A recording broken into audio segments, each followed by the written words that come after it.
하나님의 사랑 용서의 말씀으로 함께 은혜 나누고자 합니다. 헨리 나우엔의 책 기도의 삶이라는 책에 이런 글이 있습니다. 우리는 다 상처 입은 자들입니다. 우리에게 상처를 주는 자는 누구입니까? 대개 우리를 사랑하는 자들이요, 우리가 사랑하는 자들입니다. 거부당하고 버림받고 조롱당하고 침해당했다고 느껴질 때 대체로 그 상대는 부모, 친구, 배우자, 연인, 자녀, 이웃, 교사, 목사 등 우리와 아주 가까운 자들입니다. 우리를 사랑하는 이들이 우리에게 상처를 입힙니다. 그것이 우리 인생의 비극입니다. 우리가 용서하기 어려운 것이 이 때문이겠다라고 생각이 듭니다. 우리가 나를 사랑한다라고 하면서 내 편이라고 하면서 어떻게 내게 그럴 수가 있냐라는 것이죠. 믿었던 사람에게 당하는 그런 너무나 큰 상처로 인해서 용서가 안 되는 것입니다.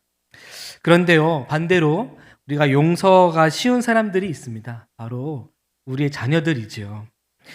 나를 사랑하기 때문에, 부모로서 자녀들을 사랑하기 때문에 자녀들이 나한테 잘못한 것들은 기억이 잘 나지 않습니다.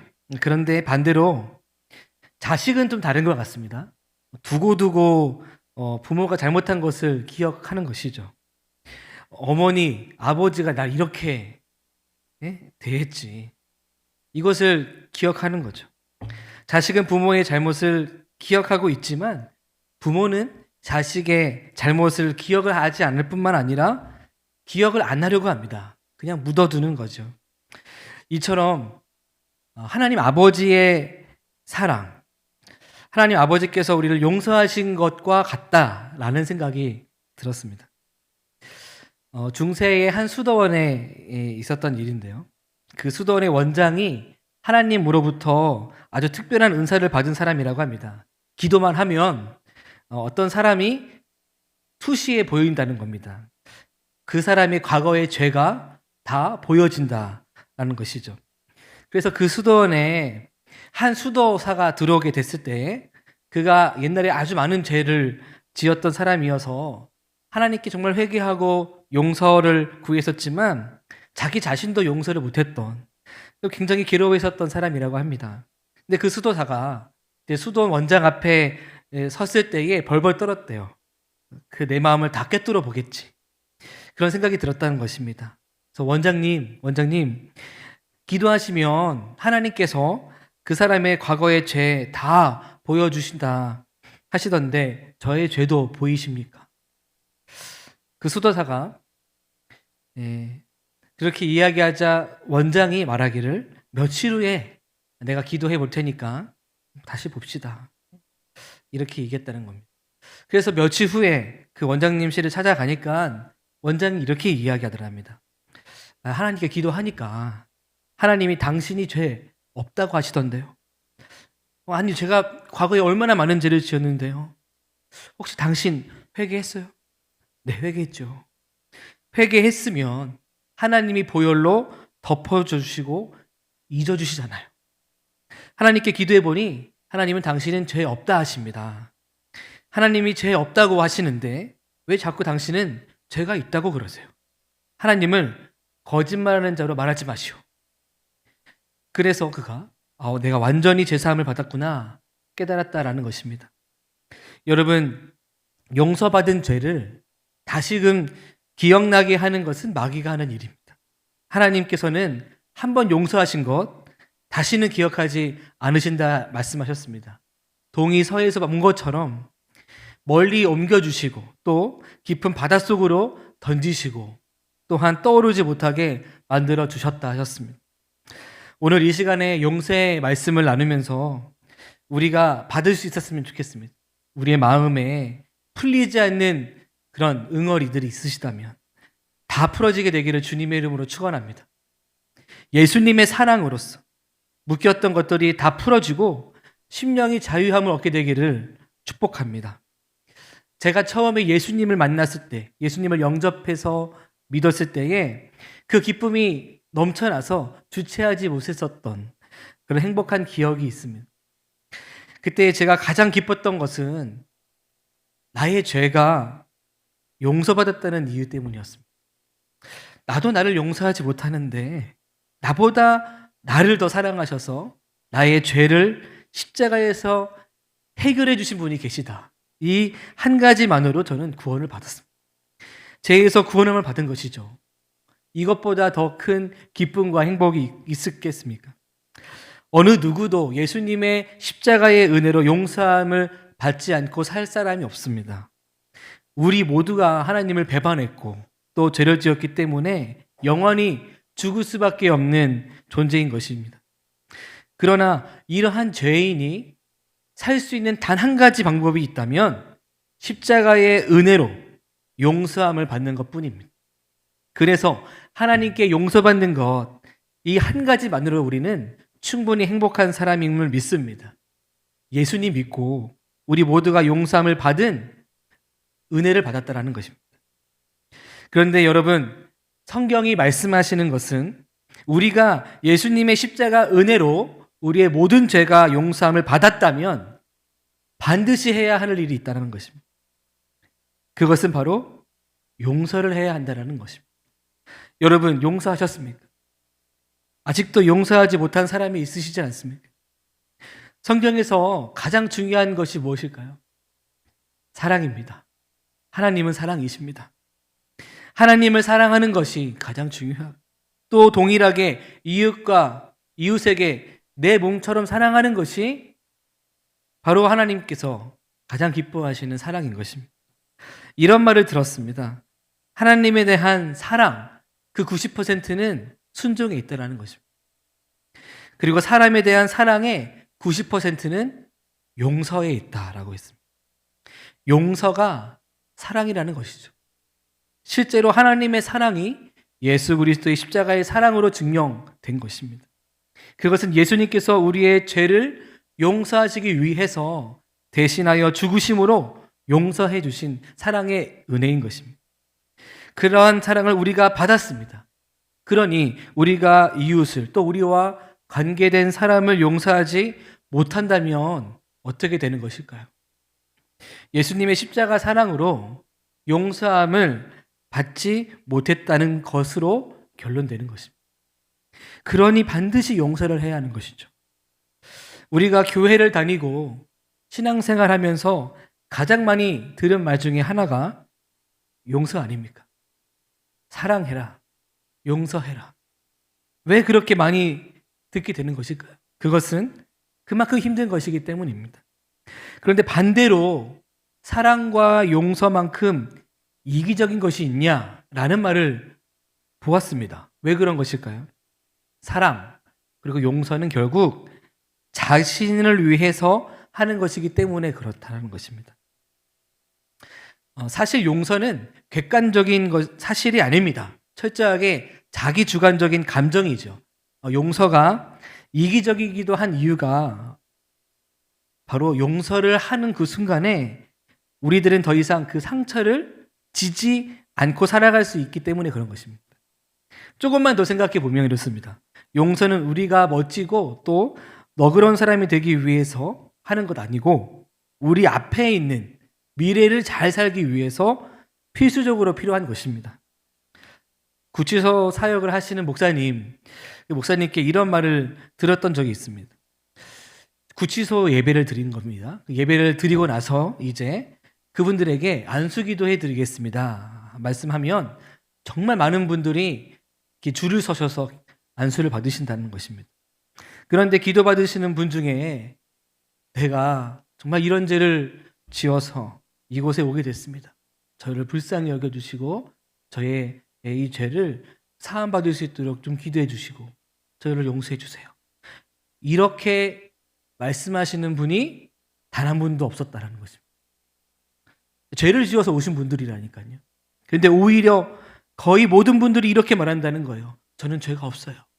죄가 없는데 그 사람이 사기쳐서 제가 들어오게 됐어요. 그 사람이 돈을 떼어와서 이렇게 제가 붙잡혀 오게 됐고 그 사람이 돈을 갚지 못해서 내가 빨리 풀어날 수 있도록, 빨리 돈을 갚을 수 있도록 기도해 주십시오. 그렇게 요청을 받는다는 거예요. 그렇게 구치소에서 많은 분들 자기 자신에게 죄가 있다고 인정하지 않습니다. 그렇게 자기 자신을 이렇게 만드는 사람을 원망합니다. 그리고 용서하지 못하는 마음을 품고 밤잠을 못 잔다는 것입니다. 하루 종일을 원망하고 용서하지 못하는 마음만 묵상하다가 스스로를 더 심한 감옥에 가두고 스스로 죽인다라는 것입니다.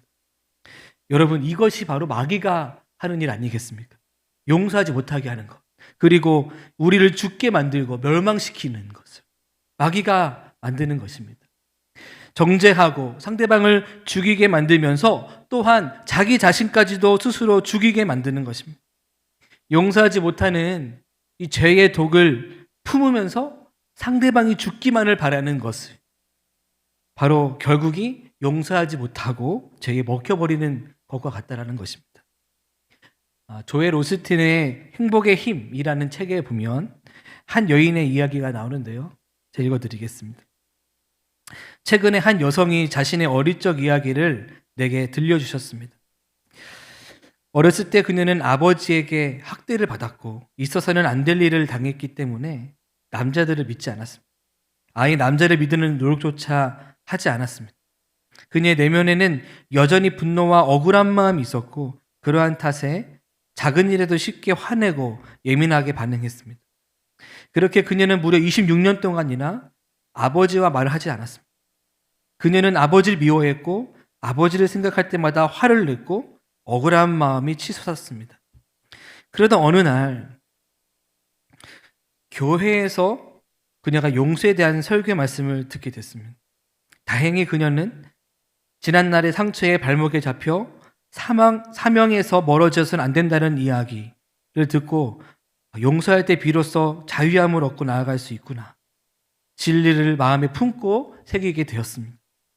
그녀가 36살이 되어서 이제 아버지가 사는 곳을 찾아갑니다. 똑똑똑 문을 두드리고 문이 열리며 아버지의 얼굴을 보게 됐습니다. 아버지가 당황했고 뭘 어떻게 해야 할지를 몰라 허둥댔지만 그녀가 이렇게 말합니다. 아빠, 단 하루도 아빠 미워하지 않은 적 없었어요. 하지만 아버지 더 이상 이런 독을 품고 살지 않겠어요. 아빠 때문에 제 인생 망치지 않을 거예요. 이제 아빠 용서할래요. 저한테 잘못하신 거 다 용서해요.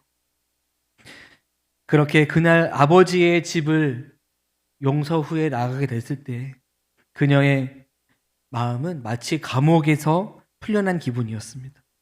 그때까지 그녀는 내면의 상처 때문에 늘 관계 맺는 데 실패하고 여러 직장을 전전했었지만 그로부터 10년이 지난 지금은 결혼을 해서 예쁜 아이를 셋이나 두고 행복하게 살게 되었습니다. 사업에도 꽤 성공한 그녀가 지금보다 더 좋을 수는 없다라고 말했다는 것입니다. 용서를 통해서 상처가 회복이 되고 모든 마음이 살아나게 된 것입니다. 13절 말씀에 이렇게 말씀하고 있습니다. 누가 누구에게 불만이 있거든 서로 용납하여 피차 용서하되 주께서 너희를 용서하신 것 같이 너희도 그러하고. 아멘. 우리가 사람들과의 관계에 불만이 있을 수도 있습니다. 그럴 수 있죠. 그래서 성경이 말씀하기를 그럴 때에 피차에 용납하되 용서하고 또 주께서 너희를 용서하신 것 같이 용서하라고 권면하시는 것입니다. 누구나 일시적으로 분내고 화가 나기도 합니다. 짜증이 나는 것이죠. 그러나 그 분한 마음, 화나는 마음을 품으면 안 된다라고 성경은 말씀합니다. 해가 지도록 분을 품지 말라 하셨습니다. 왜 그런 것일까요? 그것은 우리가 관계 가운데 불만이 생기고 틀어지면 하나님과 멀어지기 때문에 그렇습니다. 하나님께 나아갈 수가 없는 것입니다. 산상수훈에서 이렇게 말씀하였습니다. 마태복음 6장 14절 말씀입니다. 너희가 사람의 잘못을 용서하면 너희 하늘 아버지께서도 너희 잘못을 용서하시려니와 너희가 사람의 잘못을 용서하지 아니하면 너희 아버지께서도 너희 잘못을 용서하지 아니하시리라.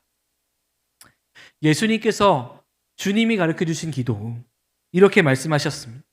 우리가 우리에게 죄 지은 사람을 사하여 준 것 같이 우리 죄를 사하여 주옵시고 우리가 용서받은 사랑으로 우리에게 잘못한 그 죄 지은 사람을 용서하고 또 그를 품을 때 하나님과의 바른 관계가 맺을 수 있다는 것입니다. 우리가 우리와 관계된 이들과 바른 관계를 맺지 못한다면 하나님과의 바른 관계를 맺을 수가 없다는 거예요. 하나님께 기도가 될 수가 없다는 것입니다. 그래서 주님께서 산상보훈에 이렇게 말씀하셨습니다. 예물을 제단에 드리다가 거기서 내 형제에게 원망 들을 만한 일이 있는 줄 생각하거든 예물을 제단 앞에 두고 먼저 가서 형제와 화목하고 그 후에 와서 예물을 드리라 하신 것입니다. 형제라고 했습니다. 형제라 할 수 있는 관계는 아주 가까운 관계입니다. 그런데 그런 관계가 틀어지면 결국 하나님을 예배할 수 없는 자로 되어버린다라는 경고의 말씀으로 우리가 받아야 하겠습니다. 그래서 결국은 용서라는 것은 하나님과의 관계를 살리고 이웃과의 관계를 살리고 나 자신을 살린다라는 것입니다. 우리가 누군가를 용서할 때에 하나님은 우리와의 관계를 새롭게 하시는 분이라는 사실을 믿을 수 있기를 주님의 이름으로 축원합니다. 그러나 여러분 용서는 권면만 하는 것이 아닙니다. 준엄한 하나님의 명령인 줄로 믿습니다. 반드시 용서해야만 산다라는 것이죠. 용서할 마음이 생겨야 용서하죠. 아닙니다. 느낌을 따라 용서하라 아닙니다. 명령입니다. 우리가 할 수 있는 유일한 대답이 있다면 네, 아멘, 순종하겠습니다. 그것뿐인 것입니다. 코리텐 분 여세아라는 분이 계십니다. 2차 세계대전 때에 유대인들을 숨겨줬다가 독일군에게 잡혀서 아주 처절하게 감옥 생활을 한 분입니다. 여자로서는 차마 입에 담을 수 없는 끔찍한 아픔을 겪었습니다. 그녀의 아버지와 언니도 감옥에 갇혔지만 그곳에서 먼저 죽게 되는 그런 고통스러운 경험을 했었습니다. 그런데 그녀에게 하나님께서 잔인한 명령을 하셨습니다. 독일인을 사랑해라는 것입니다. 독일인을 찾아가서 용서의 복음을 선언하라는 거예요. 독일 사람들을 하나님이 사랑한다고 얘기해라. 독일인들에게 치유의 복음을 전파해라. 용서의 복음을 전파해라. 그녀가 이 말을 듣고서 순종합니다. 그래서 집회를 열어서 용서의 복음을 전했습니다. 그 집회에는 정말 인산인해에 수많은 사람들이 몰려들었고 그녀의 설교를 듣고서 많은 사람들이 감동을 받고 그녀와 악수하기 위해서 길게 줄을 서서 한 사람씩 다가오게 되었다라는 것입니다. 그런데 저만큼 먼 곳에서 낯익은 얼굴이 한 걸음씩 다가오고 있었습니다. 바로 수용소에서 모질게 고문을 했던 그 간수, 발가벗겼던 그 간수, 고통스럽게 어머니와 언니와 아버지를 죽였던 그 간수가 오는 거예요. 그 사랑하는 가족들의 얼굴이 떠오르면서 그 코리 여사는 그 당시의 감정을 책에 이렇게 기록했습니다. 그 순간 내 피는 거꾸로 용솟음쳐 오르고 있었다. 내게서 한마디 대답이 쏟아져 나왔다. 하나님, 저 사람만은 용서할 수 없어요. 그러나 하나님은 내게 더 큰 소리로 말씀하셨다. 용서해라. 아니 하나님, 할 수 없어요. 용서할 마음이 아닌걸요. 아니다. 코리야, 용서해라. 그 사람은 계속 한 걸음 한 걸음 아무것도 모르고 다가오기 시작했습니다.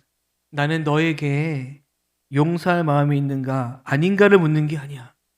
용서해라. 이건 내 명령이다. 용서해. 그 순간 코리 여사가 용서할 수 있는 마음이 아니고 용서할 수 없는 그런 기분이 아니었지만 있는 기분이 아니었지만 결단을 하게 됐습니다. 그 사람이 그녀를 알아보지도 못했어요. 하나님의 말씀에 순종하는 마음으로 결단하고서는 그 사람에게 손을 내밀어 그 간수를 끌어안았습니다. 하나님이 당신을 사랑하십니다. 나도 당신을 용서합니다. 그러자 그 남자는 떨리는 목소리로 이렇게 말했습니다. 용서의 복음을 전해주셔서 감사합니다. 우리 독일 사람들이 전쟁 중에 저질렀던 모든 잘못을 용서해 주시기 바랍니다. 저도 과거의 제 잘못을 용서함 받고 새 사람 되기 위해 오늘 이렇게 예수님 앞에 나와왔습니다. 이 코리 여사가 그 말을 듣고 너무 기뻐서 눈물이 왈칵 쏟아졌습니다. 그때의 체험을 이렇게 기록하고 있습니다.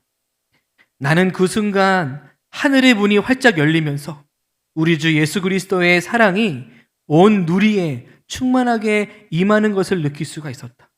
내 마음속에 그토록 짓누르고 있었던 고통 속에서 나는 완전한 자유함을 느낄 수 있었다. 여러분, 인생의 마지막 순간 오신다면 후회할 일이 무엇이 있을까요? 내가 사랑했던 사람들에게 사랑한다 말하지 못했던 것. 그리고 사랑하는 그 사람들에게 내가 잘못한 죄를 지었던 것. 그리고 용서받지 못한 것이 가장 마음에 아프지 않겠습니까? 의사로부터 시한부 인생을 선고받았던 한 남자가 있었습니다. 몸에 좋다는 약을 다 써봤고 기도도 받아보고 여러 가지 방법을 다 사용해봤지만 병세가 조금도 약해지지 않았다는 것입니다. 결국 죽음을 받아들였습니다. 그래서 세상을 떠나기 전에 정리해야 할 일이 뭐가 있을까 생각하게 됩니다. 그 생각 중에서 내가 용서해야 할 사람들을 모두 용서하자. 그리고 또 용서를 구해야 할 사람들에게 용서를 구하자라는 결심을 했다는 것입니다. 종이를 가져다가 천천히 그런 사람들을 이름을 적기 시작했는데 그 사람들이 500명이나 되었다라는 것입니다.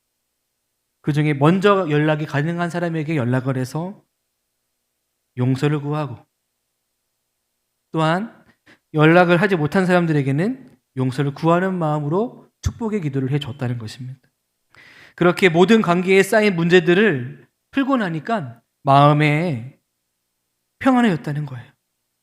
비록 병에 낫는 기적은 일어나지 못했습니다. 그러나 병세가 고통이 점점 심해지는 가운데 있었어도 그가 평온함을 유지했고 또한 누구보다 편안한 가운데서 죽음을 맞이했다라고 합니다. 제 인생의 마지막은 아니지만 오늘은 공식적으로 제 주와있는 교회에서의 마지막 날입니다. 마지막이 되니까 사랑하는 여러분에게 하고 싶은 말 한 가지가 있었습니다. 그것은 저를 용서해 달라는 것이었습니다. 그동안 제가 교회에서 본이 되지 못하고 많은 실수와 잘못을 저질렀던 것들을 용서해 주시기 바랍니다. 저를 용서해 주십시오. 얼마 전 교역자 리트릿에서 함께 교역자 분들과 대화를 했었고 기도하는데 담임 목사님께서 제게 그런 말씀을 해주셨었습니다. 서 목사님, 내가 잘못했던 것들 용서해 줘. 저도 이렇게 말씀드렸습니다. 목사님, 저를 용서해 주십시오. 함께 걸으면서 대화했을 때에는 그런 말씀도 해주셨습니다. 진작에 이렇게 좋은데 함께 왔어야 됐는데 갈 때 되니까 미안한 마음이 많이 든다. 담임 목사님의 마음이 제 마음이라는 생각이 듭니다. 제가 여러분들을 사랑하면서도 사랑 표현 한번 제대로 못했던 것 같아요. 사랑하는 주안의 교회 성도 여러분, 사랑하고 축복합니다. 한 예언을 끝으로 말씀을 마치고자 합니다. 어떤 목사님께서 몇 해 전에 이 집회를 열었을 때에 그 교회에 다니던 장인과 사위가 여러 해를 두고 말을 하지 않았다는 것입니다. 그런데도 두 사람이 주일마다 꼬박꼬박 예배 교회에 참석했다는 거예요. 장인은 이쪽에 앉고 사위는 저쪽 끝에서 뚝 떨어져 앉았다는 것입니다. 어느 날 오후에 말씀 시간에 하나님께서는 그들의 마음을 감동시키셨습니다. 말씀 후에 강단 앞으로 나오십시오. 주님을 영접하십시오. 라는 초대를 했을 그때에 이 두 분이 앞으로 걸어 나오셨다는 것입니다. 장인과 사위가 나오는 길목에서 서로를 쳐다보게 됐고 장인이 통로를 따라 내려와서 설교단 앞으로 걸어 나오기 시작했습니다. 그러자 그때 뒤따라 사이도 다른 통로를 따라서 내려오더니 강단 앞에서 두 사람이 서로 마주치자 누가 먼저 할 것도 없이 서로 손을 내밀어 악수를 하려고 했답니다. 그러나 악수를 채하기도 전에 그만 두 사람이 서로 얼싸안고 흐느껴 울게 됐습니다. 두 사람의 사이가 담이 무너지고 서로 진심으로 사랑하고 용서하게 된 것입니다. 그때로부터 시작해서 교회는 놀라운 부흥의 물결이 홍수같이 일어나고 많은 사람들이 구원을 얻게 되었다라는 것입니다. 용서의 복음으로 장벽이 무너지고 성령의 역사가 일어난 것입니다. 만약 우리 서로 이렇게 용서할 수가 있다면 주 안에 있는 교회에 놀라운 부흥이 일어날 것이라고 저는 믿습니다. 이전에 용서의 복음의 말씀이 있었던 시기가 있었습니다. 약 1년 전이었었는데 그 용서의 복음을 듣고서 담임 목사님이 이런 말씀하셨어요. 누군가 용서하지 못하시겠으면 교회에 오시지 않으셔도 됩니다. 그런 말씀에 상처를 받으셔서 교회를 떠난 분들이 계셨습니다. 그 말씀을 듣고 얼마나 가슴이 아팠는지 모릅니다. 여러분, 용서하지 않으면 예수님 안 믿는 것입니다. 예수님 믿는 거 아니에요. 용서해야만 살 수 있다는 것을 왜 모르십니까? 교회 안에 이해관계가 있을 수도 있습니다. 그러나 우리가 용서했으면 좋겠어요. 아니, 용서해야만 합니다. 용서하면 하나님 기뻐하십니다. 우리가 서로 용서하면 사랑의 역사가 주님이 일하시는 교회로 세워지게 되는 줄로 믿습니다. 사랑하는 성도 여러분, 저를 용서해 주십시오. 제가 부족하고 연약한 사람이라 본의 아니게 피해를 드렸고 마음을 상하게 했고 여러분은 상처를 주었으면 저를 용서해 주시기 바랍니다. 또한 여러분, 바라옵기는 용서하며 사시기를 주님의 이름으로 축복합니다. 여러분의 십자가, 예수 그리스도의 십자가로 용서함을 받았으니 우리가 서로 용서하는 것은 마땅한 일입니다. 우리 주 안에 있는 교회가 예수님과 동행하는 하나님 나라 공동체로서 사랑의 공동체로 서로 용서하고 사랑하는 그런 주 안에 있는 교회 될 수 있기를 간절히 소망합니다. 지난 6년간 십자가 복음 위에 선 주 안에 있는 교회에서 배우게 된 목회를 저는 잊지 않겠습니다. 어머니의 품처럼 저 같은 작은 자를 안아주셨고 또 사랑으로 아껴주셨던 모든 성도님들께 큰 사랑의 빚을 지고 주의 길을 갑니다. 저의 영적인 아버지 되어주신 정한영 목사님, 어머니이신 신나나 사모님, 그리고 동생처럼 아껴줬던 섬겨준 정다운 중사님, 다 말할 수는 없지만 함께 웃고 울었던 모든 분들께 진심으로 감사의 말을 전합니다. 주 안에 있는 교회, 그 이름에 부끄럽지 않을 목회자로서 주 안에서 살고 죽는 목회자 되겠습니다. 그러한 목회자와 또 그런 가정이 되도록 기도를 부탁드리겠습니다.